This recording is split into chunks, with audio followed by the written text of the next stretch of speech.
আসসালামু আলাইকুম। সম্মানিত ফলোয়ার্স এবং ভিউয়ার্স, আশা করি সকলে ভালো আছেন।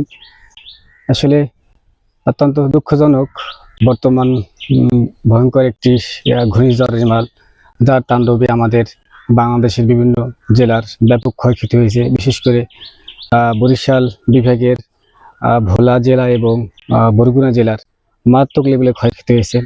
আমার স্ক্রিনে কিছু ভোলা জেলার চরফ্যাশন উপজেলার কিছু ভয়াবহ চিত্র, যেগুলো আপনি দেখতে পাচ্ছেন যে মানুষ কতটা অসহায় পড়েছে। বিভিন্ন ঘর বাড়ি গাছপালা ভেঙে গিয়েছে, মানুষের ঘরের টিনের চাল উড়ে গিয়েছে, দোকানপাট ভেঙে গিয়েছে। অনেকের যারা গবাদি পশু লালন পালন করে তাদের গবাদি পশুগুলো বন্যার স্রোতে ভেসে গিয়েছে এবং মারা গিয়েছে। এরপরে যারা মাছ চাষ করে, আহ যারা মাছের খামার, মাছের পুকুরে মাছ চাষ করছে, তাদের সেই মাছগুলো বন্যার পানিতে ভেসে গিয়েছে। তারা মারাত্মক ধরনের ক্ষয়ক্ষতির সম্মুখীন হয়েছে। বিশেষ করে তাদের ঘর বাড়িগুলো উড়ে গিয়েছে। তারা গরিব মানুষ, তাদের থাকার মতো একটি আশ্রয় যে ঘরটি, সেটাও বন্যায় ভেঙে নিয়ে গিয়েছে। এটা আসলে তাদের জন্য অত্যন্ত দুঃখজনক এবং আমাদের জন্য অনেক কষ্টের বিষয়টা। আল্লাহ রাব্বুল আলামিন আমাদের এরকম একটা বিপদের সম্মুখীন করেছেন।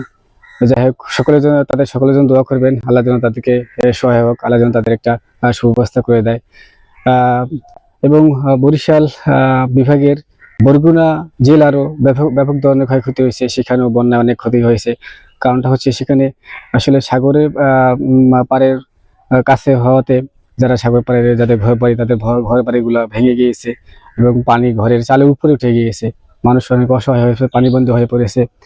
এখন আমার সরকারি সকল কর্মকর্তা, তাদের কাছে বিশেষ আবেদন থাকবো, তারা যেন যারা অসহায় হয়ে পড়েছে, যারা মারাত্মক লেভেলে ক্ষয়ক্ষতি হয়েছে, তাদের জন্য পাশে যেমন দাঁড়ায়। এবং বিগত বন্যা এবং ব্যাপক ধরনের ক্ষয়ক্ষতি যখন বাংলাদেশে হয়েছে, অনেক সম্পদশালী ব্যক্তি, যাদের মন মানসিকতা ভালো, তারা অনেক দাঁড়িয়েছে। বিশেষ করে অনেক বড় ধরনের কন্টেন্ট ক্রিয়েটার, বড় ধরনের সেলিব্রিটি, তারাও বন্যাত দুর্গত মানুষের পাশে দাঁড়িয়েছিল যখন সিলেটে ভয়াবহ বন্যা হয়েছে, আমরা দেখেছি। আজকেও আমি আপনাদের প্রতি রিকোয়েস্ট থাকবো, আমরা যারা আর্থিকভাবে সচ্ছল, তারা যেন এইসব অসহায় মানুষের পাশে দাঁড়ায়। কারণ হচ্ছে তাদের থাকার তো জায়গা নেই, খাবার জায়গা নেই, তাদের বন্যায় তাদের থাকার সমস্ত সবকিছু উড়িয়ে নিয়ে গিয়েছে এবং মানুষের পোশাক আশাক, খাবার দাবার সবকিছু নষ্ট করে ফেলেছে। এবং যারা যারা বিভিন্ন ব্যবসা বাণিজ্য দোকানপাট করতো, তাদের সেই দোকানের মাল সামানাগুলো সবগুলো নষ্ট হয়ে গিয়েছে।